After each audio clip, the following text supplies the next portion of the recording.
Olá, bom dia. Opa. Hoje então, dia 19/3/2024, aniversário da diaconisa Jusilaine, da nossa igreja, né, Jusilaine? Deus te abençoe e te conceda muitos anos de vida, tá? Você é uma bênção muito grande na minha vida, na vida da minha família. Que você e sua família sejam grandemente abençoados pelo Senhor, especialmente você no dia de hoje, né? Que seus sonhos sejam contemplados pelo Senhor, tá bom? Bom, nós vamos conversar hoje sobre a palavra de Deus, evidentemente, e eu quero começar essa conversa fazendo uma pergunta. Você já teve a experiência de ter uma desavença com alguém, algum atrito com alguém, e saiu cada um para um lado sem um ponto definitivo sobre o assunto? E aí você ficou com a alma suspensa, né? Aquele dia você trabalhou mal, aquele dia você comeu mal, aqueles dias, né? Ao longo dos dias, enquanto você não tentou, ou enquanto você enquanto não aconteceu uma reaproximação da pessoa, você fica angustiado, né? Fica meio sem lugar, fica pensando na pessoa o tempo todo, fica tentando, é, fica com essa urgência de reencontrar a pessoa para tentar resolver essa questão, colocar um ponto final, ver como que a pessoa está. Já aconteceu isso contigo? Olha só, esse tipo de coisa acontece porque perdão está para além de questões intelectuais. Perdão está para além de questões institucionalizadas, como religião, por exemplo. Perdão é uma coisa que vem mais profundo, é uma coisa que vem da alma humana, está lá dentro da gente. É quando a nossa alma começa a ficar adoecida, quando ela não consegue perdoar ou quando ela não recebe perdão, né? Então, assim, é uma coisa muito séria, muito profunda. É sobre isso que eu quero falar hoje, o poder do perdão. Deixa eu ler um texto bíblico aqui, que é o Salmo de número 32, do versículo 1 ao 6, que diz assim, ó: Bem-aventurado aquele cuja transgressão é perdoada e cujo pecado é coberto. Bem-aventurado o homem a quem o Senhor não imputa maldade e em cujo espírito não há engano. Quando eu guardei silêncio, envelheceram os meus ossos pelo meu bramido em todo o dia. Porque de dia e de noite a tua mão pesava sobre mim. O meu humor se tornou em sequidão de estio. Confessei-te o meu pecado e a minha maldade não cobri. Dizia eu: confessarei ao Senhor as minhas transgressões, e tu perdoaste a maldade do meu pecado. Por isso, todo aquele que é santo orará a ti a tempo de te poder achar, até que no transbordar das muitas águas, essas coisas não lhe chegarão. Olha o que o salmista fala, é muito sério o que ele está dizendo aqui. Ele está dizendo o seguinte: feliz e muito feliz, bem-aventurado, feliz demais, felicíssimo é o homem que encontra perdão de Deus. É o homem que encontra o perdão. Quando uma dívida é perdoada, quando uma situação inusitada, assim, você está esperando um revide de lá para cá, né? Você fez alguma coisa, você está esperando que a pessoa vai te revidar e tal, e de lá vem perdão, vem amor, isso quebra a gente por dentro. Porque, como eu disse no início, o perdão tem a ver com uma conexão espiritual que existe entre as pessoas, entre os seres, né? É uma conexão espiritual, não é uma coisa física, não é uma coisa mental. Não é só um exercício religioso, não, ele está para além disso, né? Perdão tem a ver com a nova humanidade, com a nova proposta de vida que Deus tem para a humanidade, né? Aí se você vai ver, por exemplo, essa questão de nova humanidade, se você fizer uma análise de Atos capítulo 2, quando eles falavam a língua e todo mundo entendia, né? O apóstolo Pedro começou a pregar e todo mundo entendia. Ali é um texto antagônico da Torre de Babel. Na Torre de Babel, cada um falava uma língua, cada um pensava uma coisa, cada um tinha uma visão de mundo, e Deus falou: tá errado, isso não pode ser assim. Porque o homem foi feito para ter essa simbiose, para ter essa conexão espiritual. Então, você vê em Atos 2 que eles falavam a língua diferenciada e todo mundo que estava ali de várias nações conseguia entender. Essa é a proposta da nova humanidade.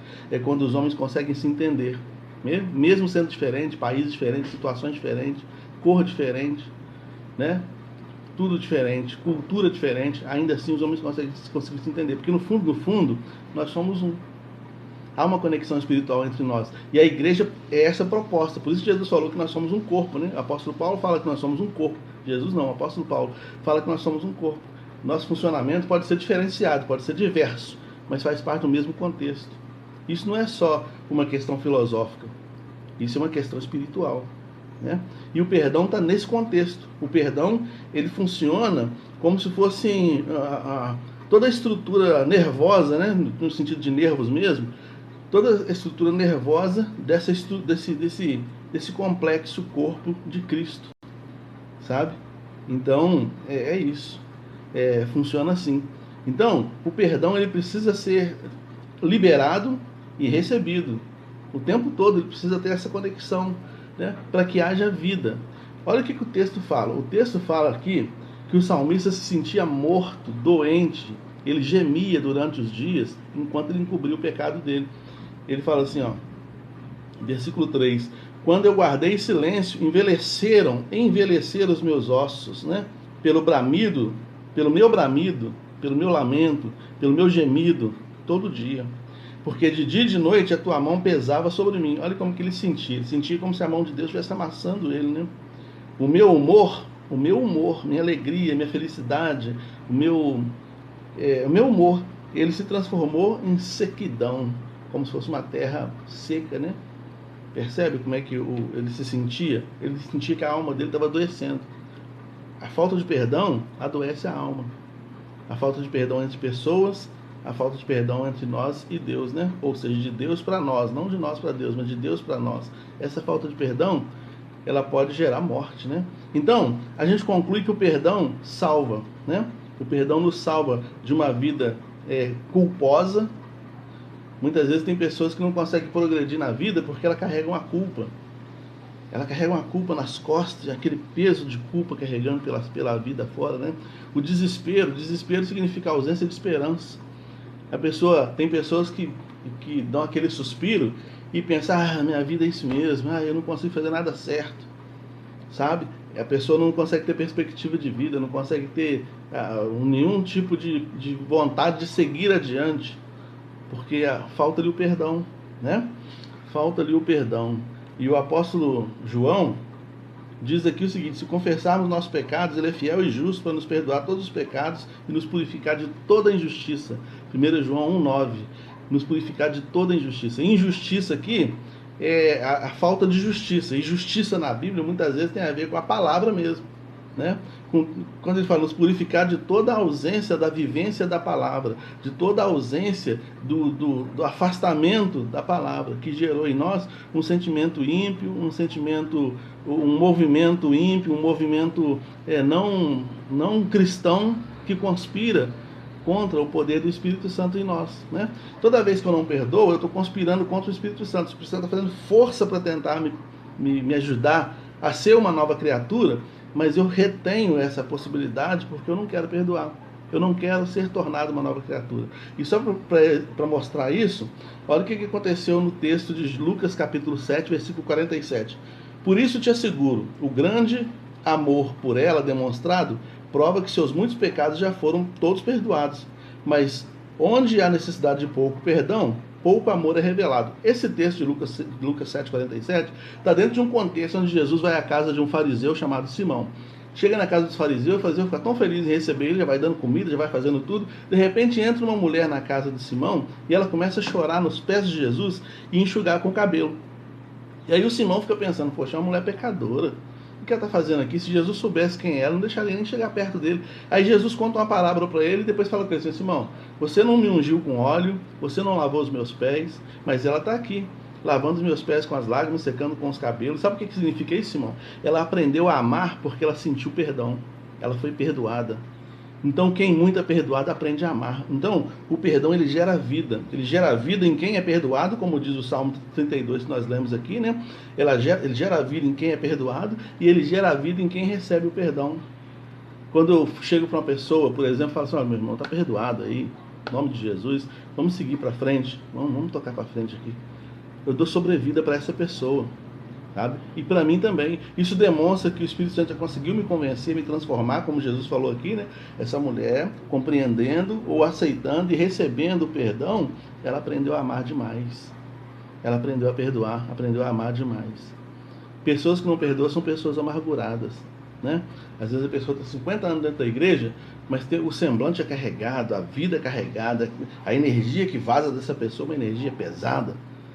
Porque o homem velho está ali ainda, ditando as normas, né? Mas uma pessoa que é transformada pelo Espírito Santo, que nasceu de novo, que é nova criatura, essa pessoa exala o perfume de Cristo. Quando ela chega, dá aquela sensação de que eu quero estar perto do fulano. E ela consegue perdoar porque não está no intelecto. É a alma dela que não consegue reter esse perdão. Ela não consegue não perdoar. Para ela é difícil não perdoar. E aí muitas vezes a gente acha, muitas vezes a gente acha que a pessoa é boba, né? Nossa, fulano de tal é tão bobo, fizeram isso, aconteceu com ele, não sei o que aconteceu, tal, tal. E ele tá como se nada tivesse acontecendo, ele trata a pessoa como se nada tivesse acontecendo. Não, não é porque, não tem nada a ver com ele, não é porque ele é bonzinho, não. É porque o Espírito Santo já trabalha nele de tal maneira que ele consegue ultrapassar o limite do ego e promover o perdão. Porque esse perdão gera vida, né? Às vezes nós agimos mal com uma pessoa e essa pessoa nos surpreende, demonstrando amor.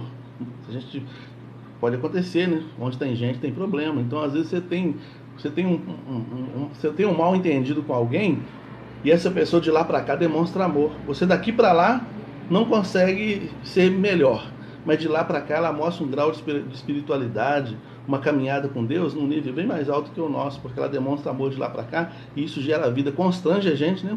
Constrange a gente. Aí você fica pensando, puxa vida, hein? Se eu fosse fulano, eu me odiaria pelo que eu fiz. Mas o fulano não consegue me odiar. Ele não consegue porque o Espírito Santo já está trabalhando no coração dele. Né? O perdão nos iguala, entre aspas, a Deus. Né? Porque quem perdoa é Deus. E Jesus falou o seguinte na oração do Pai Nosso, né? Peça perdão, na oração do Pai Nosso fala isso, perdoa nossas dívidas, assim como nós perdoamos a quem nos tem ofendido. E no final, depois da oração do Pai Nosso, Jesus fala, se você perdoar, você vai ser perdoado. Se você perdoar seu semelhante, Deus também vai perdoar você. Mas caso você retenha o perdão com relação ao seu semelhante, Deus também não vai te perdoar. Então é uma coisa mais profunda, o perdão é uma coisa espiritual, não é intelectual. Ah, vou te dar mais uma chance, não é questão de dar chance. Né? Não é questão de dar chance. Então o salmista do Salmo 32, ele falou assim, eu estava me sentindo envelhecido, me sentindo pressionado com a mão de Deus, eu estava como se meus ossos estivessem quebrados. E eu só melhorei na hora que eu falei, Senhor, eu vou fazer uma oração sincera com o Senhor aqui agora. Meu pecado é esse, eu não aguento mais, eu não consigo me livrar dele, mas eu peço ao Senhor que me ajude a me livrar dele, em nome de Jesus. E quando o salmista faz essa oração, ele começa a sentir a vida nascendo de novo nele. Ele fala, nossa, é muito bom, feliz é o homem que consegue rasgar o coração assim diante de Deus, receber de Deus o perdão, ser transformado por Deus. É assim também a gente aprende a amar, né? Então, o perdão ele gera amor, gera misericórdia, gera gratidão, transforma o ódio em amor. Ele transforma o ódio em amor. Então que Deus nos ajude a caminhar pelas sendas do perdão, né? Às vezes é ser mais difícil, tem coisas que é mais difícil perdoar, mas para Deus não. Se o Espírito Santo estiver trabalhando dentro da gente, não é difícil não, a gente consegue, tá bom? Vamos orar. Senhor, obrigado porque os nossos pecados foram perdoados em Cristo Jesus. Nos ajude também, ó Deus, a sermos não só depositários do perdão, mas também, ó Deus, aqueles que distribuem perdão, que geram vida para a glória do nome do Senhor, em nome de Jesus. Amém. Deus te abençoe, meu irmão. Meu querido pastor Romário, muito obrigado pela sua presença aí. Deus te abençoe.